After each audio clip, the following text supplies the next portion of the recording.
True. I'm nervous. Very dreadfully nervous.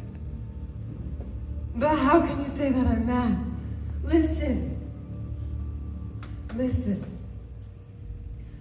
And observe how calmly I can tell you the whole story. It's impossible to say how the idea first entered my brain, for I love the old man.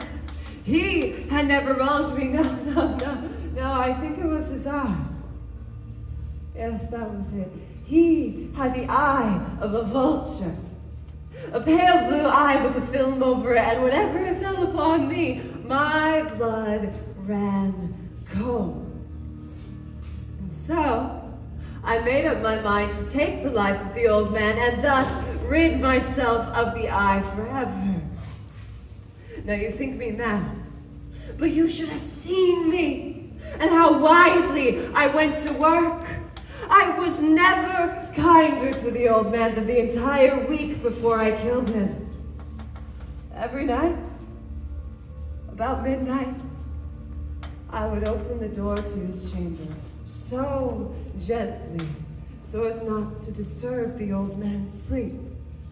Once inside, I lit my lantern so cautiously so that a single thin beam of light shot forth and fell upon the vulture eye, and this I did for 7 long nights.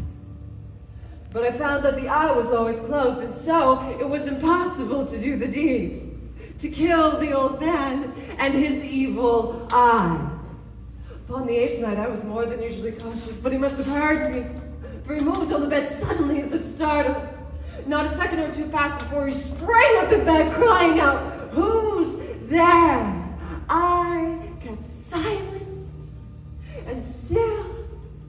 For a whole hour, I did not move a muscle, and still he sat up in bed listening, just as I had done night after night after night. Although he neither saw nor heard me, he could feel my presence in the room. And that's when I heard it.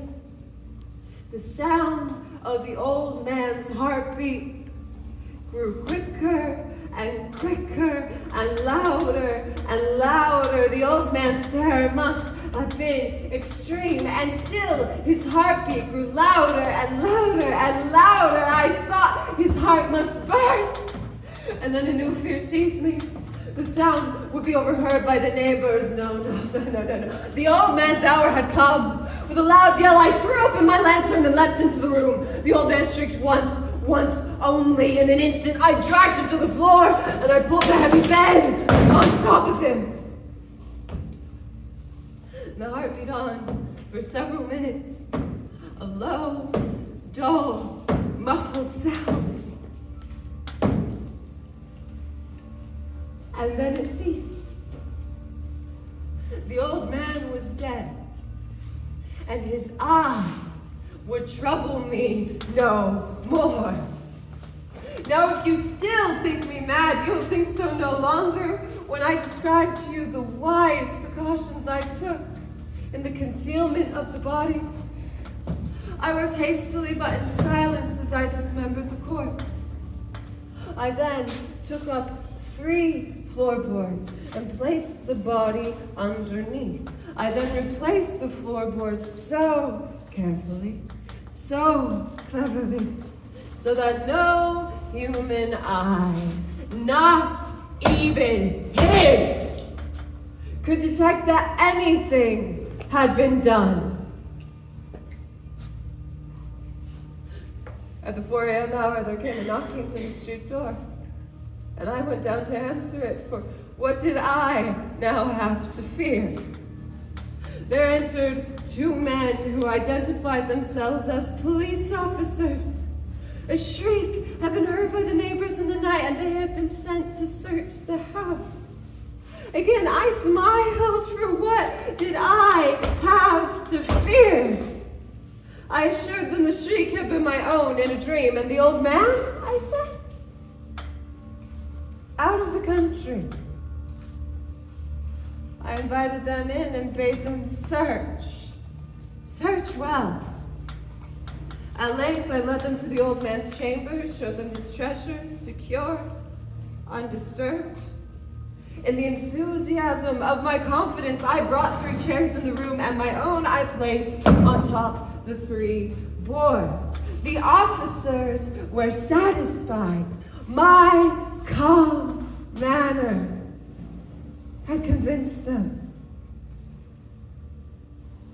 They sat, and I answered cheerily as they chatted of familiar things.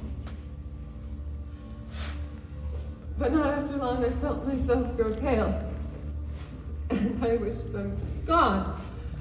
My head ached, and there was a ringing in my ear, and still they sat, and still they chatted. No doubt I now grew more pale, yet the noise steadily increased, a low, dull, quick sound, and still the officers sat and smiled. And yet still the noise increased louder and louder and louder. Oh God. What can I do?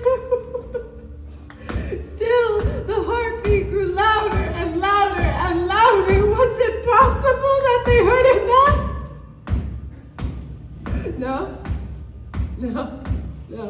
No, they heard. They suspected, they knew. They were making a mockery of my horror, and still the noise increased louder and louder and louder. I thought I must scream or die. Anything would be better than this agony, anything more tolerable than this. I could bear their smiles no longer, and still the heartbeat was louder and louder and louder. All right! Taunt me no more.